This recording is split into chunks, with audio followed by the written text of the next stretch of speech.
Zeeland zoekt in de hele provincie nog steeds naar opvanglocaties voor gevluchte Oekraïners.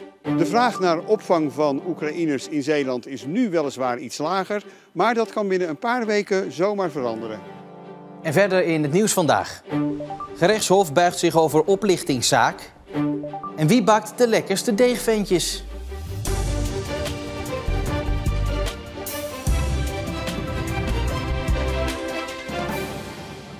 Goedenavond. Van de voorpagina's is de oorlog in Oekraïne inmiddels verdwenen.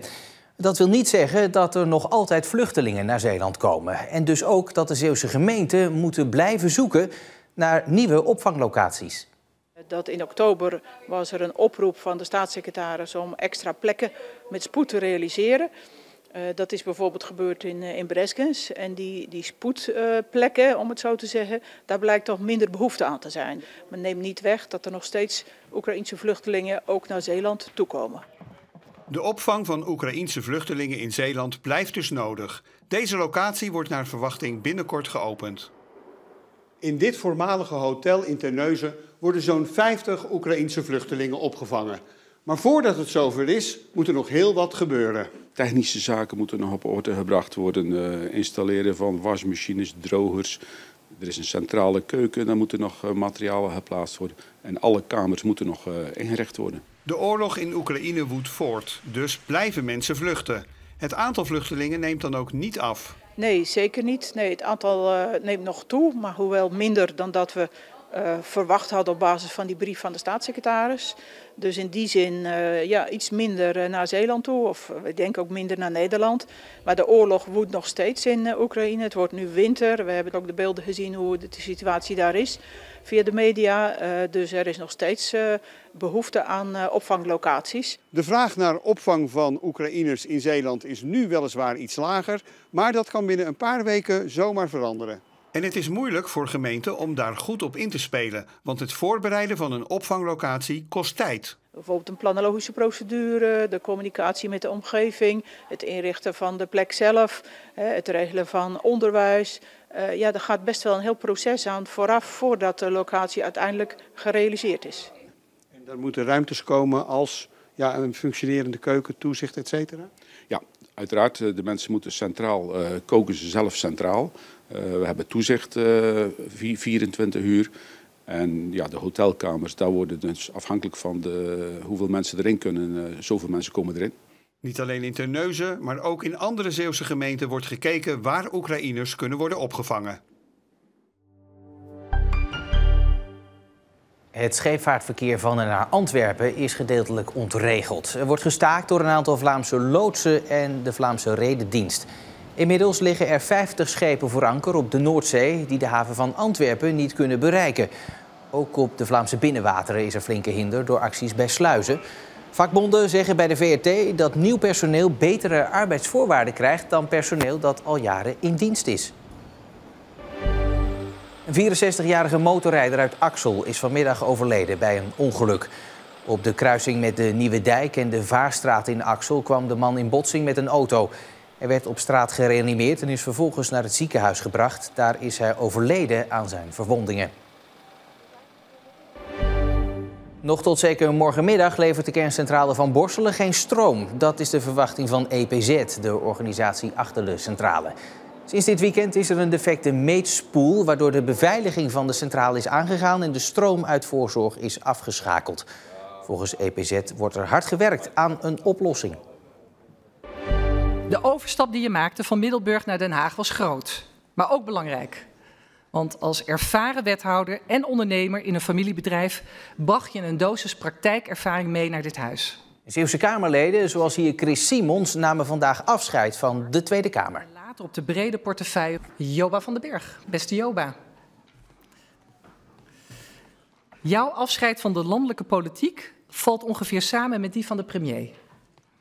Bij Unilever was je al eens zijn kritische leidinggevende en hier in de Kamer kon hij ook op jouw kritische controle rekenen. Jacqueline van den Heel. Beste Jacqueline, het randstadgehalte van onze Kamer is nu eenmaal hoog, maar als ras-echte Zeeuw liet je niet kisten.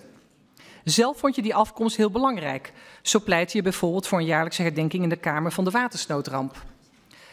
Vandaag dus afscheid nemen de Kamerleden. Morgen wordt de nieuwe Kamer geïnstalleerd, waaronder ook 2 nieuwe Zeeuwse Kamerleden. Een echtpaar uit Oost-Soeburg stond vandaag voor het gerechtshof in Den Bosch voor het oplichten van hun dementerende buurman. Een 48-jarige man en een 46-jarige vrouw werden in 2019 al veroordeeld tot 1 jaar gevangenisstraf door de rechtbank in Middelburg. Maar ze gingen zelf in hoger beroep omdat ze het niet eens waren met die veroordeling. Bij het gerechtshof in Den Bosch is verslaggever Niels Schuurbiers. Niels, je hebt deze zaak vandaag gevolgd. Welke straf is er geëist? Het Openbaar Ministerie eist in het hoger beroep een celstraf van 1 jaar. Dus hetzelfde als wat de rechtbank in Middelburg eerder heeft opgelegd. En dat doen ze omdat het Openbaar Ministerie van mening is dat de verdachten het geld niet op een goede wijze hebben toegeëigend. En ook dat ze meer zorg hadden moeten geven aan de oudere man. Het Openbaar Ministerie noemt het al met al een tragische zaak. Hier woont de 85-jarige Co tot het najaar van 2015. 2 oplettende buurvrouwen zien dat het niet goed gaat met Co. Hij is vermagerd, komt om brood vragen en zijn woning is vervuild. Ze maken zich zorgen en trekken meermaals aan de bel. Uiteindelijk grijpt de politie in. Het echtpaar dat zich als mantelzorgers had opgeworpen wordt opgepakt op verdenking van oplichting. Co wordt ernstig verwaarloosd opgenomen in een instelling. Daar komt hij in korte tijd 8 kilo aan. Een half jaar na zijn opname overlijdt Co. De rechtbank in Middelburg veroordeelt het stel tot 1 jaar gevangenisstraf voor het oplichten van de bejaarde Co voor 2 ton. Een triest verhaal en we hebben het Niels dus nu al over een hoger beroep. Hoe kijkt het Openbaar Ministerie dan naar deze zaak? Nou, het Openbaar Ministerie is ervan overtuigd dat de verdachten schuldig zijn en zegt ook dat er op geraffineerde wijze te werk is gegaan. Zo werd er in het begin dat deze mensen voor Co gingen zorgen wekelijks €1000 gepind voor de boodschappen. Maar werd hier ook gezegd dat er per week nooit meer dan €70 à €80 aan boodschappen opging. Toen de bank daarvoor aan de bel trok, werd er gestopt met pinnen en werden er ineens overschrijvingskaarten gebruikt. Een manier van betalen die Co daarvoor ook amper had gebruikt. En toen de bank daarvoor aan de bel trok, werd er geswitcht naar een andere bank. Dus het Openbaar Ministerie vindt dat er heel erg doelbewust is gehandeld en eist daarom nu dus ook 1 jaar celstraf voor beide verdachten. Dan vraag je natuurlijk ook wel af wat dat verdachte echtpaar daar zelf over te zeggen heeft. Nou, die waren aanwezig en die houden sinds het begin vol dat Co hen dat geld wilde geven. Co was een eenzame oudere man met wie ze in contact kwamen via de vader van een van de verdachten die vlakbij hem woonde. En Co had verder niet zoveel aanloop, dus zij gingen hem zo nu en dan bezoeken, deden een boodschapje, hielpen met repareren. En omdat Co verder ook geen erfgenamen had, vond Co het fijn om hen zo nu en dan wat geld te geven. En ja, dat hij nou eenmaal verwaarloosde, ja, daar viel met hem niet over te praten volgens de verdachte. En ja, daar konden zij dan verder ook weinig aan doen, als ik het even mag samenvatten. Vandaag die zitting in Den Bosch. Niels, hoe gaat het nu verder? Nou, het Hof zal de tijd nemen om hierover na te denken, doet dus later uitspraak. Maar er loopt nog een tweede zaak. Het geld wat zij van Co hebben gekregen, bijna 2 ton. Daarvan heeft de rechtbank in Middelburg gezegd dat ze dat moeten gaan terugbetalen. Maar ook daar hebben de verdachten hoger beroep bij aangetekend. Dus die zaak zal later ook nog een keer hier voor het Hof in Den Bosch behandeld moeten worden. Niels Schuurbiers, dankjewel. Het Zeeuwse provinciebestuur vindt het onacceptabel dat de reparatie van het spoor in Zeeland weken duurt. Dat schrijven ze in een brief aan ProRail. Het Zeeuwse spoor is over een lengte van 53 kilometer verzakt door de zware regenval van de afgelopen tijd. Vorige week had provinciebestuurder Harry van der Maas er al een gesprek over met de directie van ProRail. En daar komt nu dus nog een brief overheen. De gemeente Terneuzen krijgt €2,3 miljoen voor het winkelgebied. Dat moet opgeknapt. Het kabinet heeft dat bekendgemaakt. De gemeente is erg opgetogen over deze gift op 5 december. Ja, mooier kunnen we het niet hebben. En dat zomaar onverwacht ook. Maar we hebben er wel om gevraagd. Het stond op ons verlanglijstje. Het geld wordt gebruikt voor verschillende projecten in de binnenstad. Wij gaan de binnenstad van Terneuzen fors aanpakken. Dat waren we al van plan, maar dit is echt een extra opsteker om dat versneld van kant te laten gaan. Ook ondernemersvereniging Busy is erg blij met deze financiële impuls. Ja, natuurlijk een hartstikke mooi Sinterklaas cadeau. We hebben natuurlijk te maken met leegstand. We zijn met diverse projecten bezig. En ja, voor projecten is altijd geld nodig. Ook de gemeente Sluis krijgt ruim 7 ton van het Rijk voor het winkelgebied van Oostburg. In totaal verdeelt het Rijk €26 miljoen over 9 Nederlandse gemeenten.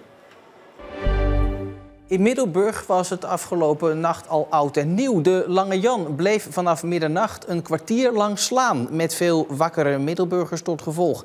De gemeente laat weten dat er een nieuw computersysteem was geïnstalleerd voor de klokkentoren.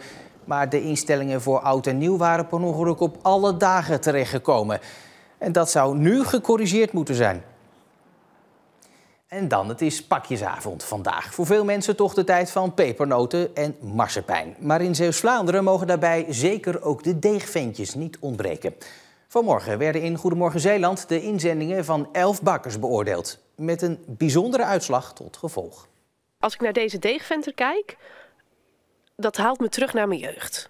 Hoezo? Omdat dit echt een deegmannetje is zoals ik ze van vroeger ken. En dat gaf de uiteindelijke doorslag. Het uiterlijk van de deegventjes woog zwaar mee in de beoordeling van de juryleden. Maar de smaak speelde natuurlijk ook een rol.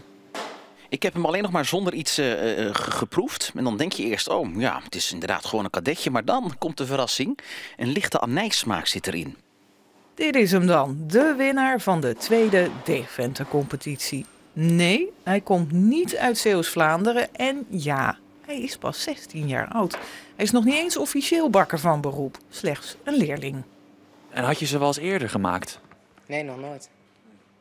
Dat is heel knap dat je dan hebt gewonnen eigenlijk. Ja. Hij werkt bij bakkerij De Kok, die vorige maand de prijs won voor tweede beste broodbakker van het land. Genoeg talent dus daar in Arnhemuiden. En de dag van Jan Thijs kan niet meer stuk. Ja, ik ben echt super blij hiermee, ja. En ook de nummer 2 kwam van Walcheren. Zeeuws-Vlaanderen kan voor volgend jaar de borst nat maken. Ja, van het weer werden we vandaag een beetje huilerig. Regen, motregen, het was behoorlijk druilerig. Met 4 graden viel het met de temperatuur wel mee. Het was zelfs 7 graden aan zee. Morgen wordt het beter weer dan slechts een enkele bui en dan zien we de zon een stuk meer. En daarmee is deze uitzending van Zeeland nu weer rond. Ik wens u nog een hele fijne pakjesavond.